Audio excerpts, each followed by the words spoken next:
नमस्ते, आप सभी का स्वागत है आज के इस कार्यक्रम में। और आज हमारे साथ हैं हर्ष कुमार जी। सामयिक विषयों पर चर्चा करने के लिए आरंभ करने से पूर्व आप सभी को याद दिला दें हमारे राष्ट्रीय महाकुंभ यानी कि राष्ट्रवादियों के महाकुंभ दी जयपुर डायलॉग समिट 2024 25, 26 और 27 अक्टूबर को, जिसके लिए रजिस्ट्रेशन भी आरंभ हो चुके हैं और जिसके लिए क्राउड फंडिंग भी चल रही है। तो क्राउड फंडिंग में आप कृपया सहयोग करें क्यूआर को स्कैन करके या फिर डिस्क्रिप्शन में जाके। और साथ में ये भी याद रखें कि देखिए बड़े बड़े स्पीकर्स आ रहे हैं। सबसे बड़े देखिए हर्ष कुमार जी आपके सामने ही बैठे हुए और उसके अतिरिक्त भी बहुत सारे स्पीकर्स कुछ आपके सामने दिखा रहे हैं, इनको आप देखें। ये जनरल शंकर आएंगे, पंडित सतीश शर्मा यूके से आएंगे, नीलेश आनंद कोप, रंगनाथन है, आनंद रंगनाथन, अशोक श्रीवास्तव, अभिजीत चावड़ा, अभिजीत अय्यर मित्रा इत्यादि इत्यादि बहुत सारे हैं, 80 से अधिक हैं। तो वो आप सबको जानकारी के लिए। तो अब चलिए आज के विषय पर चलते हैं। और सबसे पहले आपसे पूछूंगा हर्ष जी कि ये हिंडनबर्ग वाला जो सारा का सारा जो प्रकरण इन्होंने उछाला, ये अलग बात है कि उसमें दम नहीं था, तो वो वैसे भी एक प्रकार से कोलैप्स ही हो गया, कुछ नहीं निकला उसमें से, वो मार्केट को भी अफेक्ट नहीं कर पाया। हालांकि उसके लिए अपनी पूरी जो है कह सकते हैं कि क्षमता लगा दी राहुल गांधी ने। लीडर ऑफ ऑपोजिशन के नाम से अपील कर दी कि आप स्टॉक मार्केट में इन्वेस्ट ना करें। ऐसा तो मुझे लगता है कि कभी भी आप सोच नहीं सकते। और मेरे विचार से तो ये क्रिमिनल ऑफेंस किया है इसने।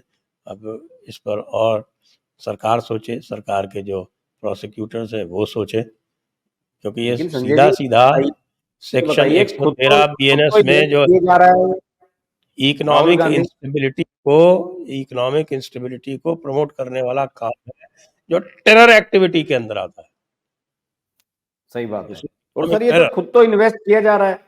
बताते हैं कि पिछले कुछ पीरियड में जो है मोदी काल में तो 59% इसके स्टॉक्स बढ़ गए हैं। इसने जो पैसा लगाया है मार्केट में राहुल गांधी के, खुद तो लगाया जा रहा है। रिपोर्ट आ रही थी, कहीं देख रहा था मैं कि 59% बढ़ाया है इसने अपना स्टॉक। हाँ, 46 लाख रुपए कमाए इसने। हाँ, वो तो लोगों को कह रहा है कि पैसा न लगाए इसमें। ये तो समझ में नहीं, ये तो गलत बात है। अच्छा, इसमें संजय जी आप तो उससे विधिक मामलों से जुड़े हुए व्यक्ति भी हैं। इसमें महेश जेठमलानी ने हिंडनबर्ग रिपोर्ट के बारे में जो अपना बयान दिया वो मुझे बड़ा सॉलिड लगा।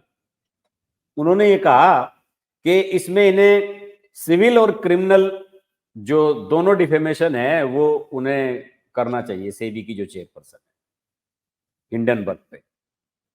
इसमें बिल्कुल करना इसमें चाहिए, क्या तो लगता मैंने है भी आपको? कहा है। ये तो मैंने भी कहा है। जी जी जी। ये बात तो मैंने तो भी नहीं कही तो है कि उसमें उनको उसमें क्या होगा, दोनों का क्या डिफरेंस है दोनों के बीच में, और कैसे कैसे इसकी प्रक्रिया चलेगी, मतलब क्या करना चाहिए? तो डेफेमेशन सूट करना चाहिए, बिल्कुल 100%। हम्म। क्योंकि जो भी बात कही गई है वो इस तरह से कही गई है जैसे कि कुछ छुपाया गया है, जैसे कि आपको कोई चोरी आपराधिक की है। कार्य किया गया है, जैसे कि कोई हम्म, चोरी की गई है, जबकि सारी हाँ चीजें जो है वो डिस्क्लोज्ड है हाँ। सेबी को। वो पहले सेबी से 2015 का पूछना चाहिए था। मामला है उनका पुराना, वो तो उस समय तो वो सेबी में थी भी नहीं, जब का भी वो आई उनका जाके पैसा है या जान। 2017 में। और हाँ आने से पहले उन्होंने सारे अथॉरिटी जो थी अपने पति को ट्रांसफर कर दी थी। हाँ। और सही बात है। जो भी उनके ट्रांजैक्शंस हैं वो सारे के सारे रिपोर्टेड है। यही तो होता है ना। जैसे मैं बताऊं आपको, एज एन आईएएस ऑफिसर हम्म। हमारे जो है वो मूवेबल प्रॉपर्टी नहीं पूछते। वो मूवेबल प्रॉपर्टी का ये है कि भाई कोई भी आप ट्रांजैक्शन करेंगे एक सर्टेन अमाउंट से ऊपर तो हमें इन्फॉर्म करेंगे, तो वो इन्फॉर्म करते रहते हैं, उसका कोई रिटर्न भी नहीं जाता। लेकिन जो इमूवेबल प्रॉपर्टी है उसका रिटर्न जाता है। हम्म। तो यदि हम कोई इमूवेबल प्रॉपर्टी छुपाएंगे तो हम रिस्पॉन्सिबल हैं, हमने रिपोर्ट कर रखी है, तो हमें आप अपराधी नहीं ठहरा सकते। सेबी के डिस्क्लोजर में इमूवेबल, मूवेबल और ख़ास तौर से ये जो कैपिटल मार्केट ट्रांजैक्शंस हैं वो रिपोर्ट करने पड़ते हैं, सारे रिपोर्टेड।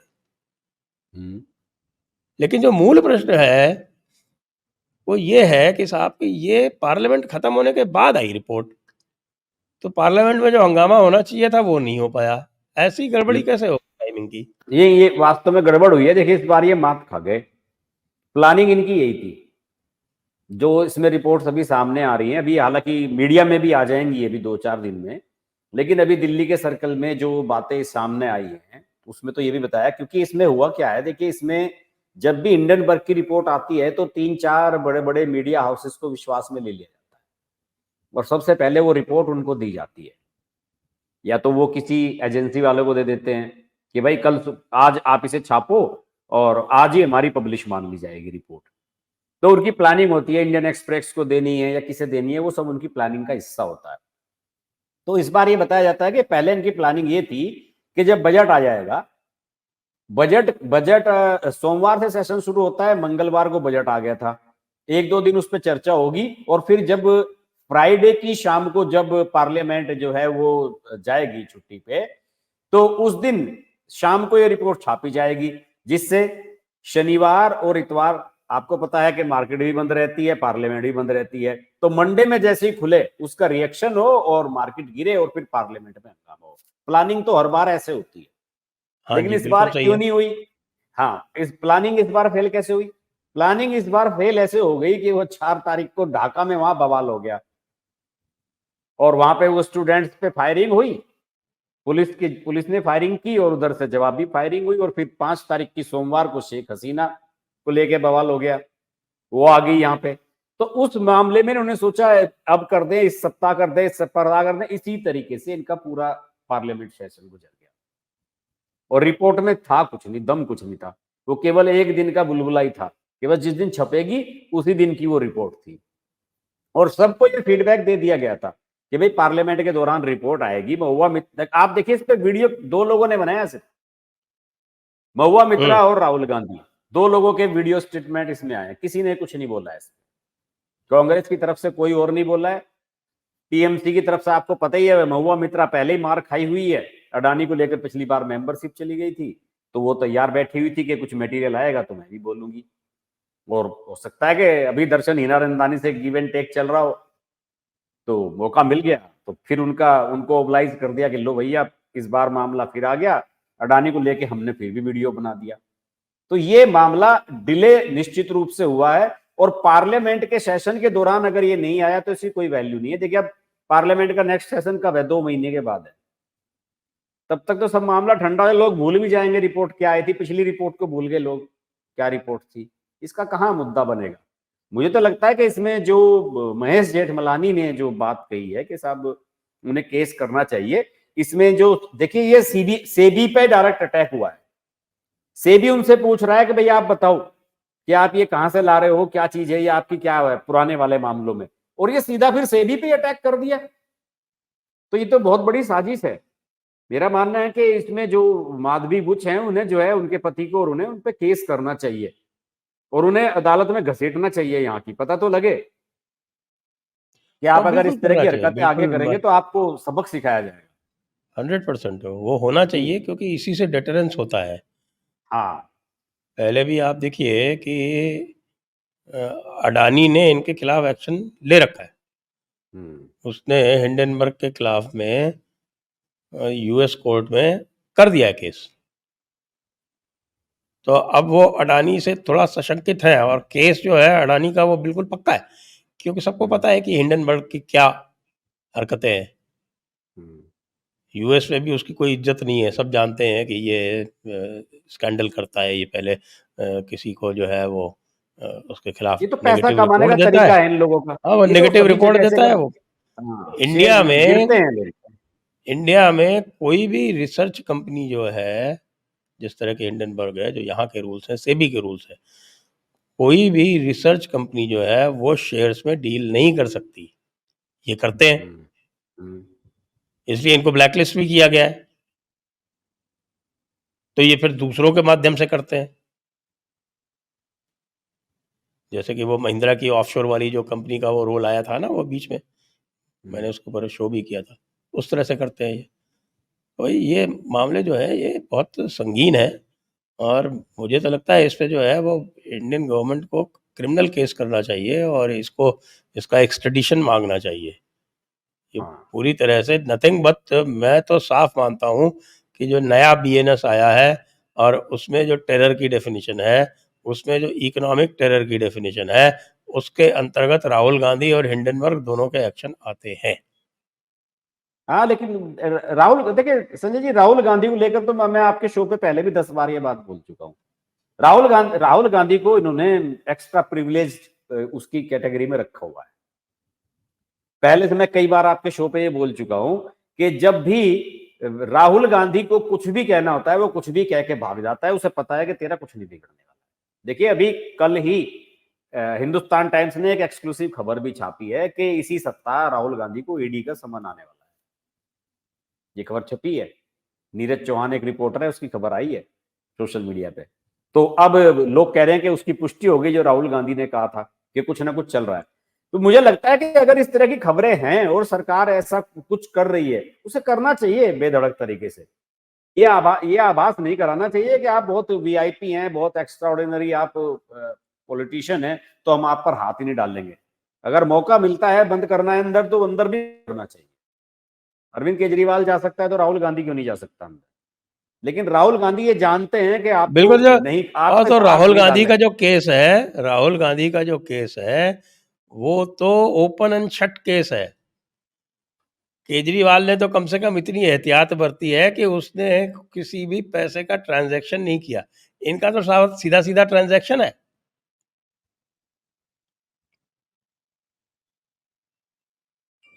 जी। तो बिल्कुल आपने सही कहा, ये कि ओपन एंड शट केस है, ये तो उसमें किया जा सकता है, लेकिन करती नहीं है ना सरकार उस तरीके से। और मेरा मानना है कि इस बार अगर होता है, समन होता है इनको, तो निश्चित रूप से करना चाहिए, पीछे नहीं हटना चाहिए। ऑफिशियली पूरा का पूरा लेके मामले को आगे बढ़ना चाहिए, सोनिया गांधी को भी लेके और इन्हें भी लेके।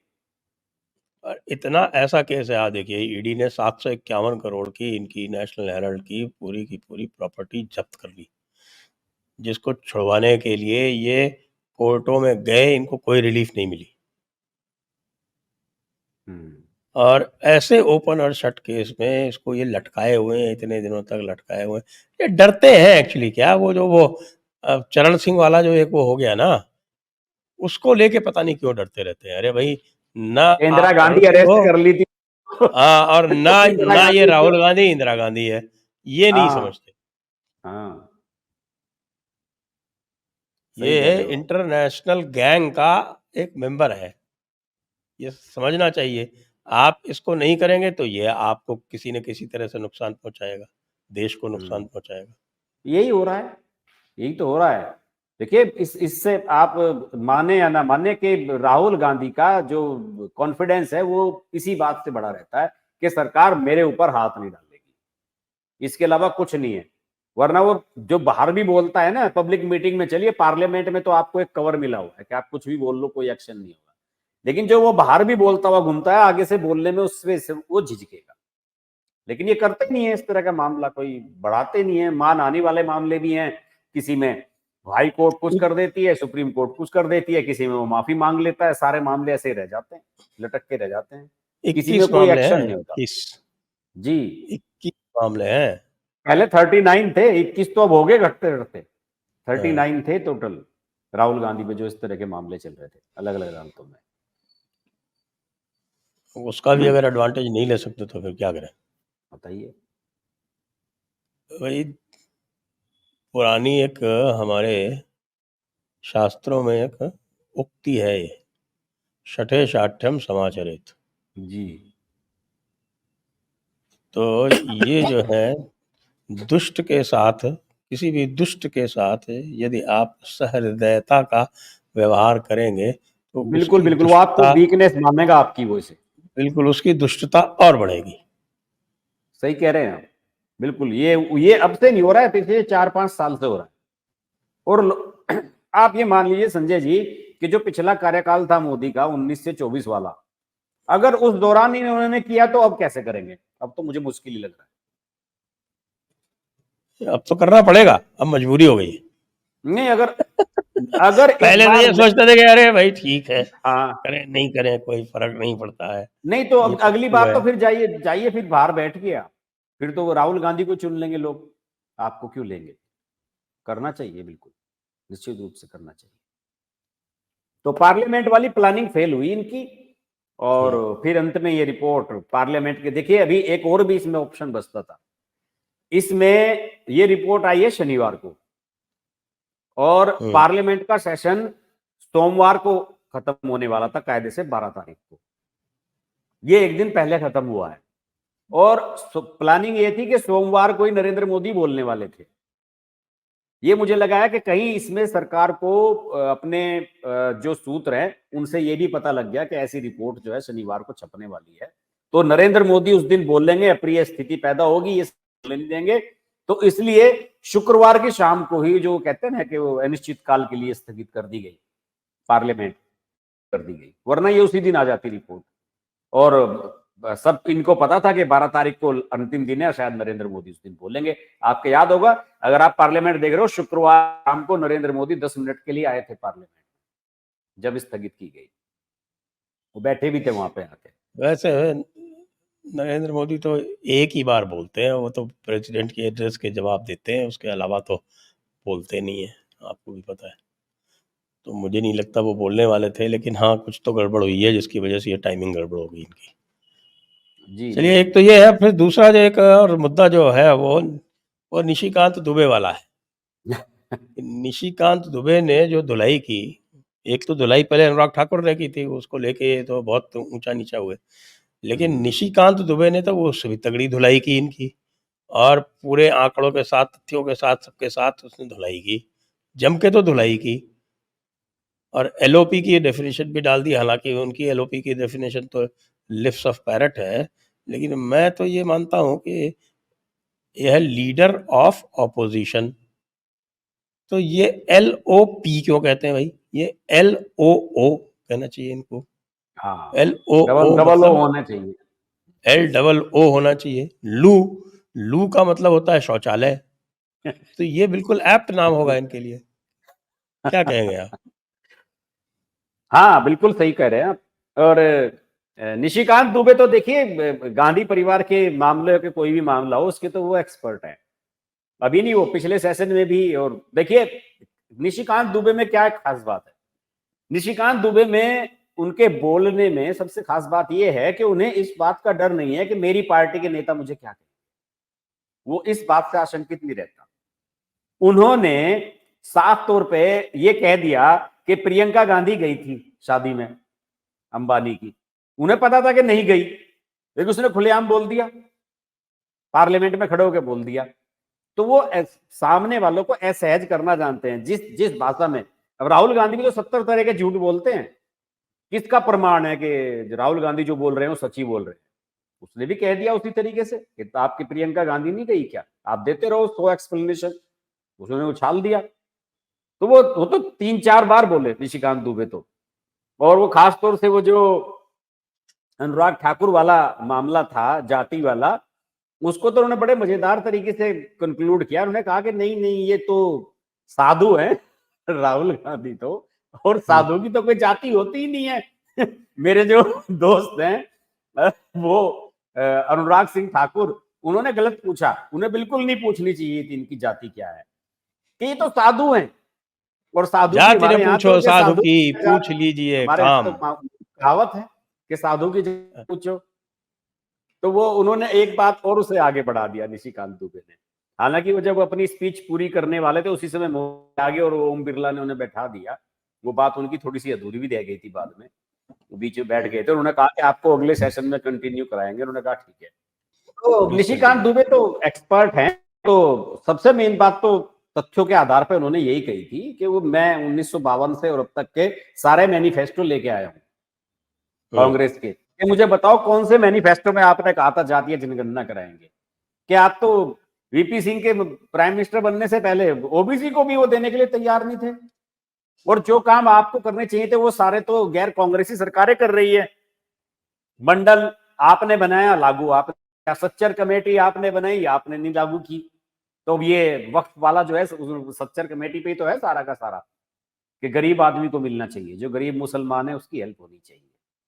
निशिकांत दुबे ने बढ़िया वो किया, और जब भी पार्लियामेंट में बोलते हैं वो तो आपने देखा होगा उनकी वीडियो भी बड़ी वायरल होती है सोशल मीडिया पर, खूब पसंद की जाती है। हाँ, बिल्कुल। जी। और वे पूरे तथ्यों के साथ में हाँ। वो लोकपाल के सामने भी जाके बड़ी कई सारी शिकायतें कर रखी हैं उन्होंने, इंक्लूडिंग जी, महुआ जी। मित्रा।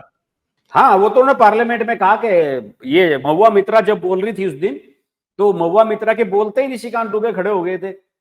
उन्होंने कहा कि अरे भाई, मुझे क्यों बोलने से मना कर रहे हो? ये जिस मामले की ये बात कर रही है उसे लोकपाल में मैं लेके गया हूँ। मुझे तो बोलने का सबसे ज्यादा राइट है इस मामले पे। मैं क्यों नहीं बोलूंगा? मैं तो बोलूंगा। घबरा जाते हैं निशिकांत दुबे के तो मौजूद खड़े होते ही कांग्रेस में खलबली मच जाती है और तथ्यों के आधार पर बोलते हैं। उन्होंने पी चिदम्बरम को भी खूब सुनाया इस बार कि पी चिदम्बरम साहब ये कहा करते थे कि जब मैं वो कौन सी कमेटी बनी थी उसमें था इनके साथ, उन्होंने कहा कि ये बीजेपी ने सबसे कम पढ़ा लिखा आदमी भेज दिया। उन्होंने कहा कि मैं, हाँ, वो जो पीएमएलए वाली कमेटी जो बनी थी, जब इन्होंने पीएमएलए के वो सख्त किए थे, तो उन्होंने उसमें कहा कि भाई मैं तो उस समय ही कहता था कि हजूर इतने सख्त नियम कायदे मत बनाओ, कल को आपको भी जेल जाना पड़ सकता है। और आज गए हैं तो अब जाओ, जमानत पे हो या नहीं यार, बताओ। तो पुराने तथ्य और सारी चीजें निकाल के लाते हैं वो तो निशिकांत दुबे, बढ़िया है। तो इसलिए लिप्स ऑफ पैरट क्यों कह रहे हैं वो? लिप्स ऑफ पैरट के किसका देखिए, तोता लिप्स ऑफ पैरट मेरा मानना किसका ये तोता है है? कि राहुल गांधी किसका तोता है? ये तो हाँ, बताएं। वही सब जो टूल किट है सब उन्हीं का ही तो होता है। दरअसल उनका मतलब ये है कि ये वो उन्होंने अपनी एक स्पीच में निशिकांत दुबे ने स्पष्ट भी किया। किसी चैनल पे मैं देख रहा था, वो बैठे हुए थे, शायद इंडिया टीवी पे बैठे हुए थे, तो निशिकांत दुबे ने उसने कहा कि मैं लिप्स ऑफ पैरट इसलिए कह रहा हूं कि राहुल गांधी के भाषण में केवल 2 लाइन भाषण की होती है, बाकी तो वो सब अपने मन की कहते हैं। जैसे वो बाहर कहते हैं, सड़कों पे बोलते हैं, उसी तरह से संसद में बोलते हैं।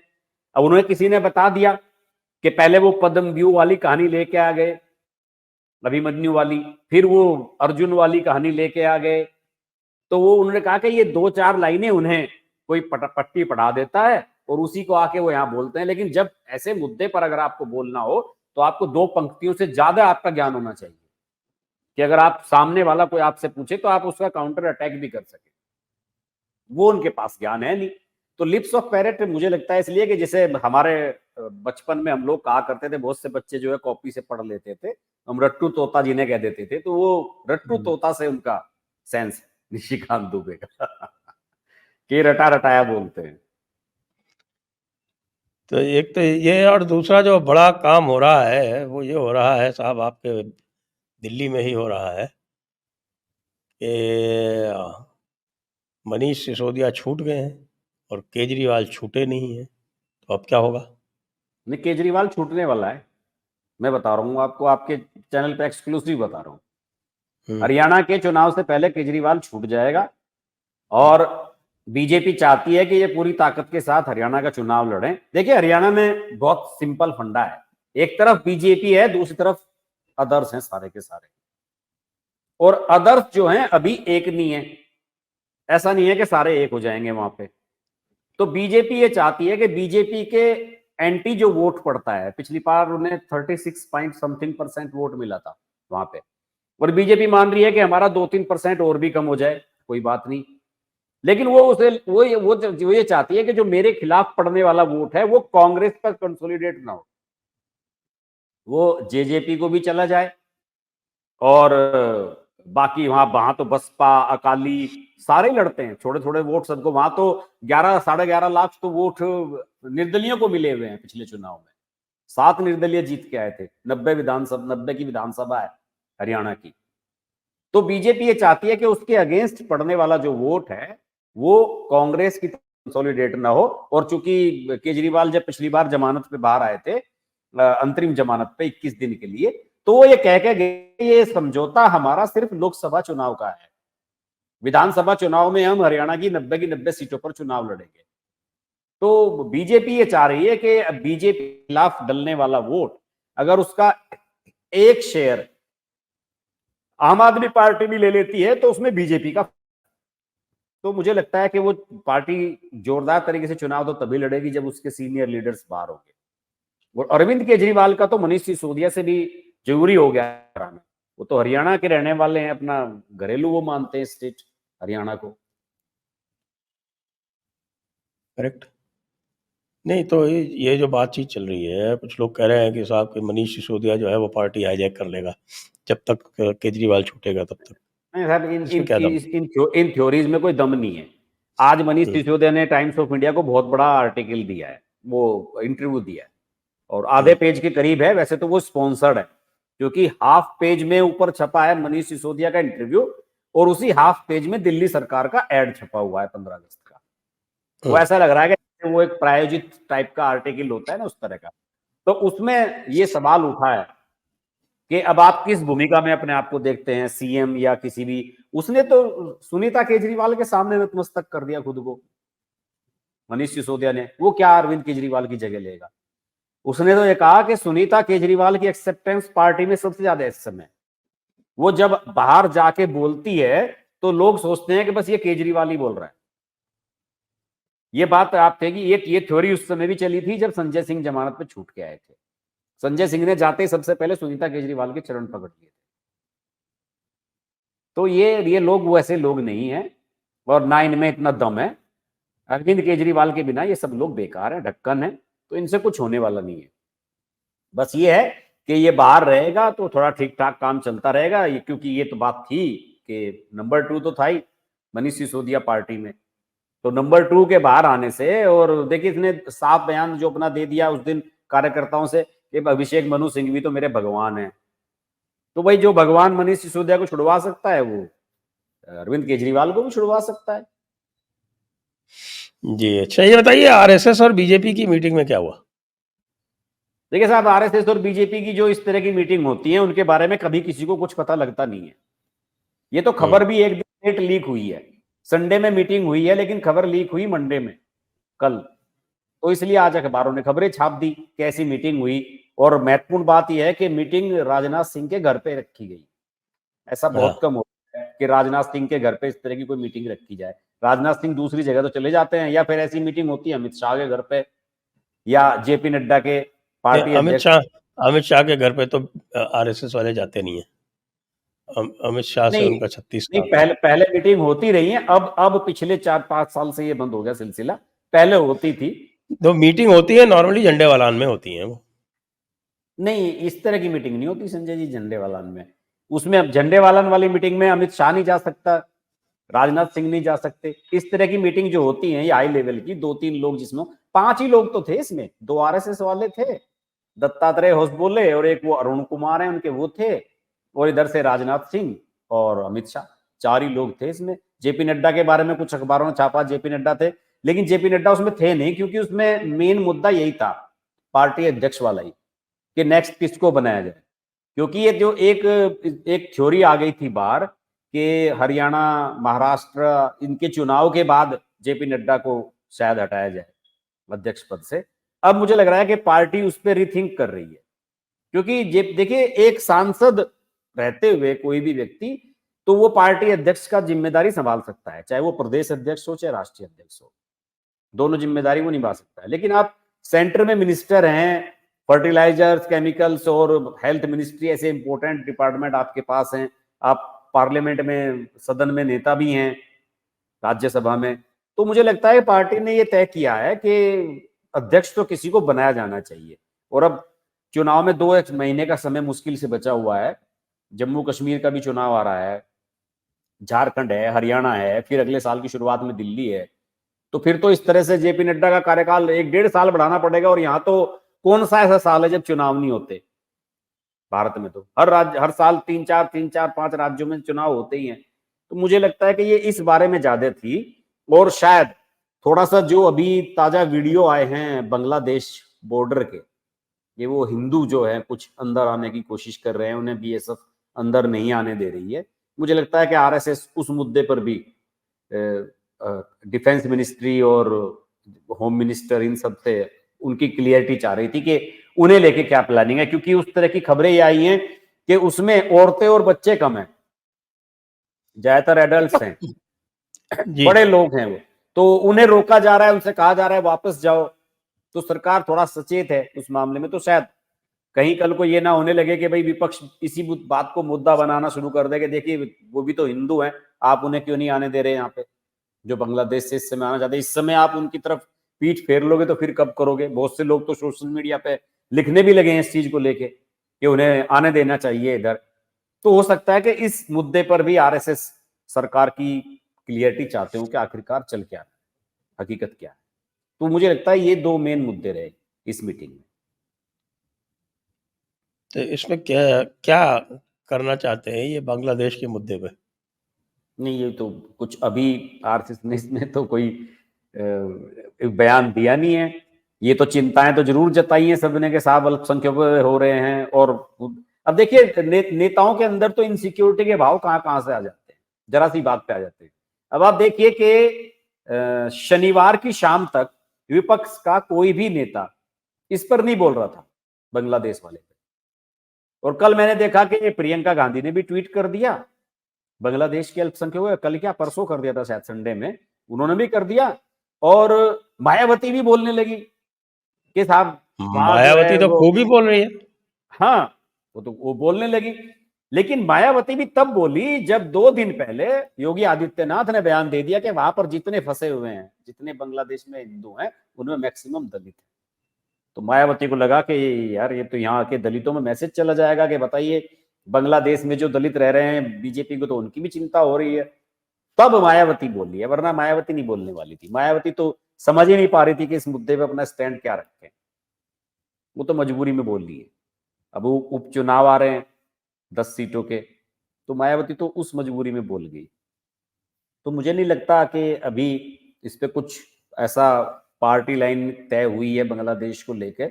अभी तो फिलहाल यही रहेगी इनकी कि शेख हसीना को होस्ट किया जाए कुछ दिनों तक, और वहां का माहौल, अब तो देखिए वहां की सरकार कबूलने लगी है कि हमसे लापरवाही हुई है, कि हम हिंदुओं की रक्षा, आज तो हेडलाइंस बना है सब जगह वो कि भाई हम हिंदुओं की रक्षा नहीं कर पाए। वो उनके मोहम्मद यूनुस के जो सलाहकार हैं, होम कौन होम है वो, होम हाँ मिनिस्टर, एक्चुअली इंटरिम हाँ गवर्नमेंट है ना, तो सारे मिनिस्टर्स को एडवाइजर का नाम दिया हुआ हाँ, है। सारे तो वो सलाहकार ही बने हुए हैं फिलहाल तो उनका तो बयान जो आया कि भाई हम क्षमा मांगते हैं कि हम जो है होम उनकी रक्षा मिनिस्टर नहीं है कर पाए। शखावत हुसैन, उनका है ये बयान। और उसके पहले ये तो मोहम्मद यूनुस ने भी एक्सेप्ट किया कि भाई हिंदुओं पर अत्याचार हो रहे हैं। हाँ जी। तो ये तो दोनों बात है, लेकिन इसकी जो प्रतिक्रिया हो रही है भारत में, उस प्रतिक्रिया में मुझे लग रहा है कि कांग्रेस और इंडी जो है ये पीछे रह गए, क्योंकि इन्होंने जो कुछ भी कहा उसमें भी हिंदुओं का नाम नहीं लिया इन्होंने। नहीं, कांग्रेस हिंदी वाले तो पीछे है ही। प्रियंका गांधी ने तो कहा है, कांग्रेस ने कुछ कहा है, ये तो बात तब मानी जाएगी जब राहुल गांधी बोलने लगे।